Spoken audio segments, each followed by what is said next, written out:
आज के क्लास में हम लोग अपने क्लास 7 के साइंस में एक और नए चैप्टर का शुरुआत करेंगे। चैप्टर होगा फाइबर टू फैब्रिक। इसके पहले हम लोग 2 चैप्टर को कंप्लीट कर चुके हैं अपने क्लास 7 के साइंस में, और आज हम लोग फाइनली एक नए चैप्टर पे आ चुके हैं। चैप्टर का नाम है फाइबर टू फैब्रिक। देखिए, चैप्टर में आगे बढ़ने से पहले हम लोगों को ये समझना पड़ेगा कि चैप्टर का मतलब क्या है और फाइबर और फैब्रिक का मतलब क्या है। समझिए, देखो, पहला बात तो ये आपको ध्यान रखना है कि इस पूरे चैप्टर में हम लोग बात करेंगे फाइबर और फैब्रिक के बारे में ही। लेकिन पहले आपको आगे बढ़ने से पहले ये समझना पड़ेगा कि आखिर फाइबर और फैब्रिक के बारे में बात करेंगे तो पहले ये समझो कि फाइबर होता क्या है, फैब्रिक होता क्या है। देखिए, सिंपल से समझिए, फाइबर वो चीज़ होता है जिससे पहले आपका धागा बनता है, जिसको हम लोग यार्न या फिर थ्रेड भी बोल देते हैं। तो पहले आपका होता है फाइबर, फिर उससे बनता है आपका धागा यानी कि यार्न जिसको आप बोलते हैं, और फिर उससे बनता है आपका कपड़ा, और उसी कपड़े को हम लोग बोल देते हैं फैब्रिक। ध्यान रहेगा इतना। तो देखो, कोई भी जो कपड़ा बनता है ना, उसमें 3 चीज़ इन्वॉल्व है। पहला आपको लेना पड़ेगा फाइबर। अच्छा, ये फाइबर का एग्जाम्पल है जो हम लोग जाने, जैसे अपने बचपन वाले क्लास में पढ़ा होगा, हम लोग इसमें भी पढ़ेंगे कि जो कुछ कुछ जानवर के बाल का भी कपड़ा बनता है, जैसे सीप के बाल का, जिसको हम लोग भेड़िया बोलते हैं। और बताओ, 1-2 एग्जाम्पल आप लोग बताओ। सीप का हो गया, बकरी, गौट जानते हो? अरे गौट तो जानते हैं आप लोग, बकरी। याक भी जानते होंगे, वाइफ और याक हम लोग बचपन में पढ़ते थे। तो याक का भी जो बाल होता है ना, बहुत बड़ा बड़ा बाल होता है, तो उससे भी कपड़ा बनता है। तो वो जो बाल है ना, याक का बाल, फिर से सीप का बाल, वो एग्जाम्पल हो गया आपका फाइबर का। ठीक, कैमल का भी एग्जाम्पल हो गया हमारा, कैमल के बालों से भी कपड़ा बनता है, गर्मी वाला कपड़ा, जाड़ा वाला कपड़ा। तो वो जो बाल है ना, वो हो गया आपका फाइबर। उस बाल को फिर मशीन से जोड़ जोड़ के बनाया जाता है धागा। क्या बनेगा? धागा बनेगा, यानी कि यार्न बनेगा। एक बार धागा बन जाएगा यानी कि यार्न बन जाएगा, तो फिर उससे बनाया जाता है कपड़ा, बनाया जाता है, जिसको हम लोग बोलते हैं फैब्रिक। तो किसी भी कपड़े को बनने के लिए सबसे पहले आपके पास क्या होना चाहिए? फाइबर होना चाहिए। फाइबर को फिर किस में कन्वर्ट करो? यार्न यानी कि धागा में, और फिर धागा से आप बनाओगे फैब्रिक यानी कि कपड़ा। सिंपल कहानी है, इतना ही सिंपल है। बस आगे बढ़ते हैं। उसी प्रकार से कॉटन, ये हम लोग कॉटन के कपड़े का एग्जाम्पल ले, तो आपको पता होना चाहिए कि कॉटन का ना खेती होता है। हम लोग इस चैप्टर में भी बात करेंगे, कॉटन का क्या होता है? खेती होता है। तो जो कॉटन आप में लेके आया अपने खेत से, मतलब कि कॉटन जो आप खेत से लेकर आए, वो किसका एग्जाम्पल हो गया? फाइबर का। फिर कॉटन से क्या बनेगा? कॉटन का धागा बनेगा। फिर कॉटन के धागे से क्या बनेगा? कॉटन का कपड़ा बनेगा, यानी फैब्रिक बनेगा। तो ध्यान रखना है, फाइबर का मतलब हो गया वो चीज़ जिससे पहले बनाया जाएगा धागा, फिर धागा से बनाया जाएगा फैब्रिक। कोई दिक्कत नहीं इसमें। तो क्या फाइबर टू फैब्रिक चैप्टर का जो नाम वो समझ में आ गया? तो पहले क्या लेना है आपको? फाइबर। फाइबर से बनाना है धागा यानी कि थ्रेड यानी कि यार्न। थ्रेड बोलो, धागा बोलो, यार्न बोलो, सब सेम ही चीज़ है। और फिर उससे बनता है हमारा फैब्रिक यानी कि कपड़ा, क्लोथ। चलिए आइए थोड़ा सा हम लोग अपने इस चैप्टर पे आते हैं। इसके इंट्रोडक्शन का बात कर लेते हैं थोड़ा सा हम लोग। कुछ 3 पॉइंट इसका इंट्रोडक्शन दिया हुआ है। Wool and silk fibres are obtained from animals. सही बात है। ऊल जो है, ये ऊल और सिल्क, ये 2 ऐसे फाइबर हैं, इसका कपड़ा हम लोग बहुत पहनते हैं। सिल्क का कपड़ा भी पहनते हैं हम लोग। हालांकि सिल्क का कपड़ा हम लोग बहुत कम पहनते हैं। क्यों? क्योंकि थोड़ा सा महंगा होता है। ऊल का कपड़ा हम लोग ज़्यादा पहनते हैं कब? जाड़े के समय में, जब जाड़ा लगता है, ठंडा लगता है, तब। ओवरऑल कहने का मतलब है कि आपने ऊल का कपड़ा बहुत पहना होगा, सिल्क का कपड़ा बहुत कम पहने होंगे, लेकिन पहने जरूर होंगे आप। ठीक ना? सिल्क का कपड़ा इसलिए आप कम पहने होंगे क्योंकि क्या, ये थोड़ा सा महंगा मिलता है ना। तो सिल्क और ऊल, ये 2 ऐसे फाइबर हैं जो किससे मिलेंगे आपको? एनिमल से मिलेगा। ठीक है। जैसे एग्जांपल के तौर पे ऊल तो आपको सीप से भी मिल जाता है, याक से भी मिल जाता है, कैमल से भी मिल जाता है, गॉड से भी मिल जाता है। लेकिन सिल्क केवल और केवल किससे मिलता है? कौन बता सकता है?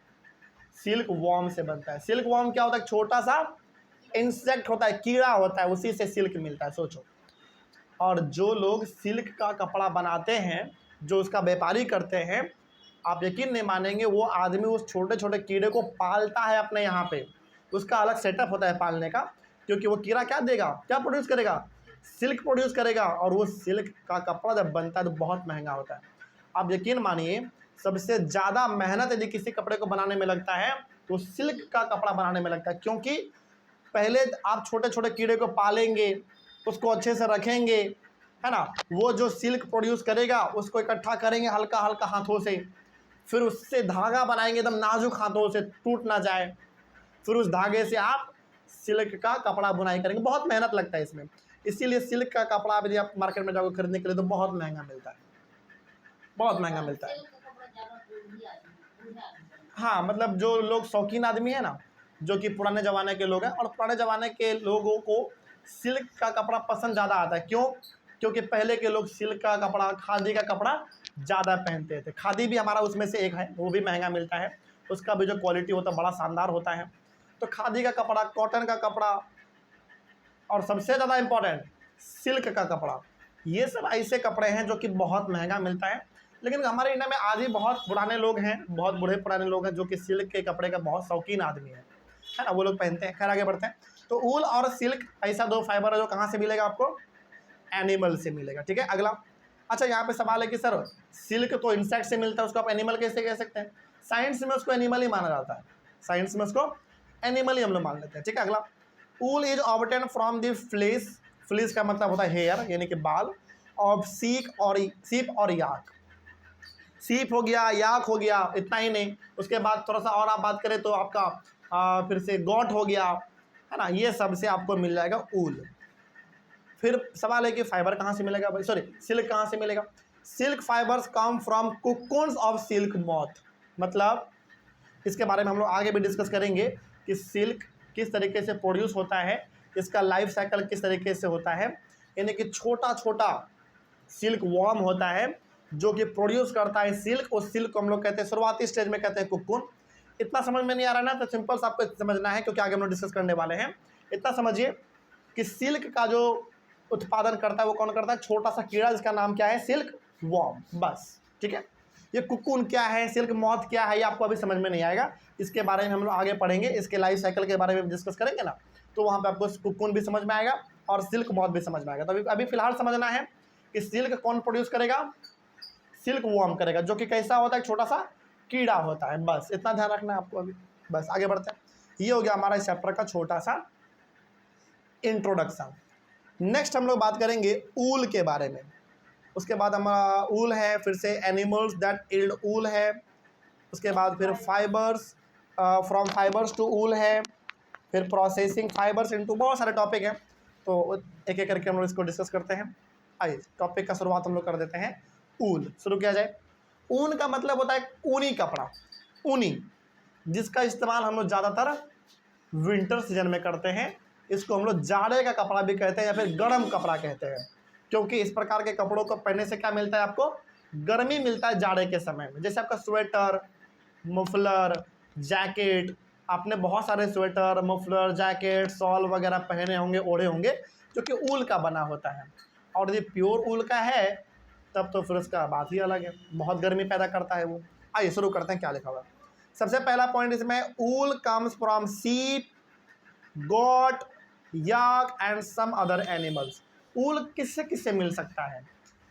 ऊल भेड़िया से मिलता है, बकरी से मिलता है, याक से मिलता है, और भी यदि कोई जानवर है जिसके बॉडी पे लंबे लंबे बाल उगते हैं, पाए जाते हैं, तो उससे भी ऊल निकाला जाता है, काट लिया जाता है बेसिकली, और फिर उसको धागा बना के फिर उसका कपड़ा बनाया जाता है। कपड़ा बना, स्वेटर, जैकेट वगैरह ये सब। अच्छा, एक ना बड़ा कॉमन सा सवाल हम आपसे पूछना चाहेंगे, बड़ा सिंपल सा जवाब है। ये जो जानवर है, इन जानवर के बॉडी से ये बाल कब निकाला जाता होगा? गर्मी में या जाड़े में? बताइए। गर्मी में। समझिए भाई, जानवर है ना, जानवर को भी तो ठंडा लगता होगा, और ये जानवर के बॉडी से सारा बाल आप काट लेंगे जाड़े के समय में, तो क्या लगता है आपको? जानवर को ठंडा नहीं लगेगा, मर जाएगा। इसीलिए बाल कब निकालते हैं किसान, मतलब कि जो लोग इसको पालते हैं, वो लोग इन सभी का बाल कब निकाल के मार्केट में बेच देते हैं? गर्मी के समय में, क्योंकि गर्मी के समय में उसको ऑलरेडी गर्मी लग रहा होता है, ऊपर से इतना लंबा लंबा बाल होता है ना कि जमीन को टच कर रहा होता है वो बाल। तो इन सारे बाल को जो इंसान उसको पालता है, जानवर को, काट लेता है, सेव कर लेता है, अब तो मशीन भी आ गया सेव करने का, सेव कर लेता है और सारे को बोरे में पैक करके मार्केट में जाके व्यापारी को, ट्रेडर को बेच देता है। गर्मी के समय में होता है ये सब चीज़, ठीक ना, ध्यान रखिएगा। तो यदि आप गर्मी के समय में कभी जम्मू कश्मीर जाएंगे तो वहाँ के अधिकतर जो सीप गौट ये सब मिलेंगे आपको, उसके बॉडी पे बाल आपको नहीं दिखेगा। क्यों नहीं दिखेगा? क्योंकि साल भर बाल उगता है और गर्मी के समय में काट लिया जाता है और उसको मार्केट में बेच देते हैं। यही उन लोगों के कमाई का जरिया है, ठीक है। आइए थोड़ा सा और आगे बात करते हैं। These wool yielding animals bear hair on their body. तो ये जो एनिमल हमने डिस्कस किया अभी, सीप गॉट याक, ये सब भारी मात्रा में अपने बॉडी के ऊपर बाल को ग्रो करता है। वो होता रहता है अपना नेचुरल चीज़ है। जैसे हमारे सिर पे बाल उगता है ना, नेचुरल है, बढ़ता है, काट लेते हैं। हालांकि वो अलग बात है, हमारे बाल का कोई इस्तेमाल नहीं है, लेकिन उनके बालों का इस्तेमाल है और उनके बालों का इस्तेमाल होता भी है। तो जिस प्रकार के जानवरों को स्पेशल तरीके से केयर किया जाता है, उसका देख रेख किया जाता है, उसका पालन पोषण सब कुछ होता है। चलिए नेक्स्ट है हमारा, नेक्स्ट पॉइंट है, hair traps a lot of air, hair keeps these animals warm. जैसे होता क्या है ना कि जाड़े के समय में इनके बॉडी के ऊपर बहुत बड़े बड़े बाल होते हैं, तो बाल इनके बॉडी को बचा के रखता है ठंडे हवा से। सारा का सारा हवा इसके बॉडी से आएगा, टकराएगा और बाल में ही फंस के रह जाएगा। इसके बॉडी को कभी ठंडा लगता ही नहीं है। इसलिए कभी आप देखेंगे जाड़े के समय में इन प्रकार के जानवरों को आप चादर वगैरह नहीं भी उड़ाएंगे ना तो आराम से सर्वाइव कर लेता है, क्योंकि इसके बॉडी के ऊपर खुद एक चादर है। वो क्या है? बाल है इसका बड़ा बड़ा, है ना। लेकिन इसके बालों को काटा कब जाएगा? गर्मी के समय में। साल भर में तो बहुत बड़ा बड़ा बाल उग जाता है। आप खुद अपना बाल साल भर मत कटवाओ, देखना कितना बड़ा बाल हो जाएगा। वो जानवर है, उनके बॉडी में भी यही चीज़ होता है ना। अगला, wool is derived from these hairy fibres. और वो जो बाल लंबे लंबे होते हैं, घना घना बाल, घुंघरेला बाल, उसी को काट लिया जाता है, सेव कर लिया जाता है और उसी से पूरा का पूरा फाइबर मिलता है और उसी से कपड़ा बन जाता है ना। जैसे आपको ना एक एग्जांपल देते हैं, बड़ा आपको समझ में आएगा, आपने नाम भी सुना होगा, पश्मीना शॉल। जम्मू कश्मीर में पाया जाने वाला, मतलब जम्मू कश्मीर में जो भेड़िया पाया जाता है ना, जो सीप पाया जाता है, वो अलग ही वैरायटी का है। ध्यान रखना है, भेड़िया आपको राजस्थान में भी मिलता है, भेड़िया यूपी में भी मिलता है, भेड़िया हिमाचल प्रदेश में भी है, भेड़िया उत्तराखंड में भी है। लेकिन जो भेड़िया का क्वालिटी जम्मू कश्मीर में पाया जाएगा उसका क्वालिटी अलग है। मतलब कि जम्मू कश्मीर का जो भेड़िया है वो देखने में सबसे अलग लगता है, और उस भेड़िए के बाल से जो शॉल वगैरह बनता है उसको कहा जाता है पश्मीना शॉल, और वो इतना गुड क्वालिटी का होता है। कभी आपको जाने का मौका मिले जम्मू कश्मीर वगैरह, तो वहाँ पे ना, वहाँ से आप एक भी चादर या फिर शॉल या फिर मफलर, स्वेटर, जैकेट कुछ भी लेकर आइएगा ज़रूर, लेकिन पश्मीना का बना हुआ। बहुत गर्मी प्रोड्यूस करता है, बहुत अच्छा क्वालिटी का होता है, कोई मिलावट नहीं होता। वहाँ के लोग खुद उसको बनाते हैं, वो भी अच्छे से बनाते हैं, बहुत फेमस है। ठीक है, अगला आइए थोड़ा सा और आगे बात करते हैं। The hairy skin of the sheep has 2 types of fibres that forms it fleece. अब जो उस जानवर के ऊपर, भेड़िया के ऊपर जो बाल है, वो 2 प्रकार का बाल होता है। और वो 2 प्रकार का बाल कैसा है समझो। First, the coarse beard hair, and second the fine soft under hair close to the skin. देखो 2 प्रकार का बाल है। सबसे पहला वो बाल जो कि आपको दिख रहा है नज़र से, और दूसरा वो बाल जो कि आपको दिख नहीं रहा है, लेकिन वो अंदर क्या हो चुका है, लंबे लंबे बालों से ढका हुआ है। तो जो बाहर वाला बाल होता है ना, वो कोर्स बियर्ड हेयर होता है। कोर्स बियर्ड हेयर का मतलब हुआ वो थोड़ा सा खुरदरा टाइप होता है, वो थोड़ा सा अजीब प्रकार का होता है। मतलब वो देखने में उतना सुंदर नहीं लगता है बाहर का बाल। लेकिन जो अंदर वाला बाल है, जो कि आप देख नहीं पाते खुले आंखों से, वो क्या होता है, बड़ा सॉफ्ट होता है। समझिए, एक भेड़िया है, उसके बॉडी के ऊपर लंबे लंबे बाल होंगे, तो जो बाहर का बाल होता है ना, वो बड़ा खराब दिखने में लगता है, बड़ा गंदा लगता है देखने में। लेकिन जो अंदर का बाल होता है बड़ा सॉफ्ट होता है, बड़ा चिकना होता है, अच्छा लगता है देखने में, वो सॉफ्ट होता है। 2 प्रकार का बाल हो गया। कोर्स बियर्ड हेयर का मतलब हो गया बाहर वाला, और सेकेंड है soft fine under hair close to the skin, जो कि स्किन के बिल्कुल नज़दीक होता है, जो कि ढका हुआ होता है अंदर, वो आपका हो गया सॉफ्ट वाला बाल। तो the fine hair provides the fibres for wool making. तो 2 प्रकार के बाल हैं, एक बाहर वाला जो कि थोड़ा सा क्वालिटी से ख़राब हो चुका है, और एक अंदर वाला जिसका क्वालिटी थोड़ा सा बढ़िया है, तो इसका मतलब समझ सकते हैं कि जो जाड़ा का कपड़ा बनेगा वो भी दो क्वालिटी का बनेगा। एक क्वालिटी का जो बनेगा वो थोड़ा सा खराब क्वालिटी का कपड़ा बनेगा, जो बाहर वाला बाल था उसका क्वालिटी कैसा है, खराब है, तो उससे जो कपड़ा भी बनेगा, जो से स्वेटर वगैरह बनेगा, वो कैसा क्वालिटी का होगा, थोड़ा सा लो क्वालिटी का होगा।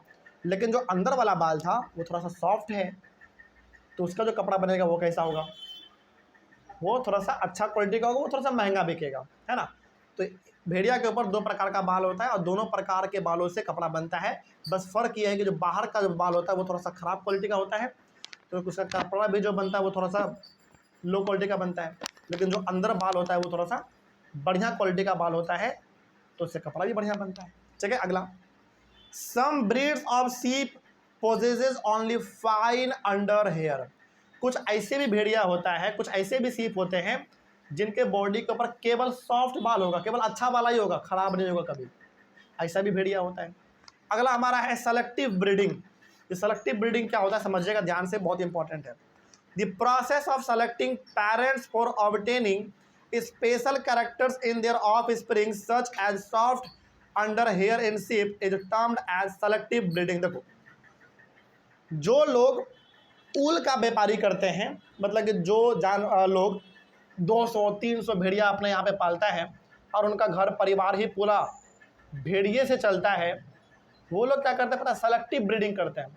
सेलेक्टिव ब्रीडिंग का मतलब हो गया कि वो ऐसा भेड़िया पालेगा ही नहीं जिस भेड़िए का बाल का क्वालिटी क्या हो जाता है बाद में खराब हो जाता है। क्योंकि देखो, उस भेड़िए को आप बहुत खिला रहे हैं, पिला रहे हैं, लेकिन वो बाल कैसा प्रोड्यूस कर रहा है, लो क्वालिटी का, तो क्या लगता है किसान को जो उसको पालेगा उसको फ़ायदा होगा, प्रॉफिट होगा? नहीं, मार्केट में लो क्वालिटी का जो बाल होगा ना उसका प्राइस भी लो मिलेगा। तो हर किसान, हर आदमी ये चाहता है कि ऐसा भेड़िया पाला जाए जो कि अच्छा बाल प्रोड्यूस करता है अपने बॉडी के ऊपर। उससे क्या होगा, अनाज तो उसको उतना ही खिलाना पड़ेगा, देख रेख तो उसका उतना ही करना पड़ेगा, लेकिन अच्छा क्वालिटी का बाल मिलेगा तो मार्केट में जब उसको बेचेगा तो प्रॉफिट भी कैसा मिलेगा, अच्छा मिलेगा। इसी को कहते हैं सेलेक्टिव ब्रीडिंग। सेलेक्टिव ब्रीडिंग का मतलब सेलेक्ट करना, चूज करना कि कौन सा हमको जानवर पालना है, यानी कि कौन सा भेड़िया हमको पालना है। तो ऑब्वियस सी बात है, हर इंसान जो मार्केटिंग वगैरह करता है, जो व्यापारी करता है इस चीज़ का, वो कैसा भेड़िया पालना चाहेगा बताओ, अच्छा या खराब वाला? अच्छा वाला। हमारे इंडिया में आप याद रखिए, इंडिया में हर जगह भेड़िया पाया जाता है। यूपी में नहीं, बिहार में नहीं, यूपी में, हरियाणा में, राजस्थान में, हर जगह पे कहीं ना कहीं, कहीं पे थोड़ा भेड़िया ज़्यादा पाया जाता है तो कहीं पे कम पाया जाता है, लेकिन अधिकतर स्टेट में आपको भेड़िया मिल जाएगा, सीप मिल जाएगा। लेकिन हर भेड़िया का जो क्वालिटी का बाल है वो क्या है, अलग अलग है। लेकिन जिस परिवार का घर ही भेड़िए से चलता है, उसके बालों को निकालना, मार्केट में बेचना, प्रॉफिट कमा के अपना घर परिवार चलाना, तो वो लोग चाहेगा कि भाई भेड़िया पालना ही है तो अच्छा भेड़िया पालो यार, क्योंकि मार्केट में बेचने से कुछ प्रॉफिट भी तो अच्छा हो जाए। इसी को कहते हैं सेलेक्टिव ब्रीडिंग, याद रहेगा। चलिए, ये टॉपिक हमारा कंप्लीट हुआ। नेक्स्ट टॉपिक है एनिमल्स दैट यील्ड वूल, यानी कि ऐसा जानवर जो कि ऊल प्रोड्यूस करता है। इसके बारे में हम लोग अपने नेक्स्ट क्लास में डिस्कस करेंगे। यहाँ तक कोई दिक्कत नहीं है। चलिए, मिलते हैं अगले क्लास में। Thank you very much.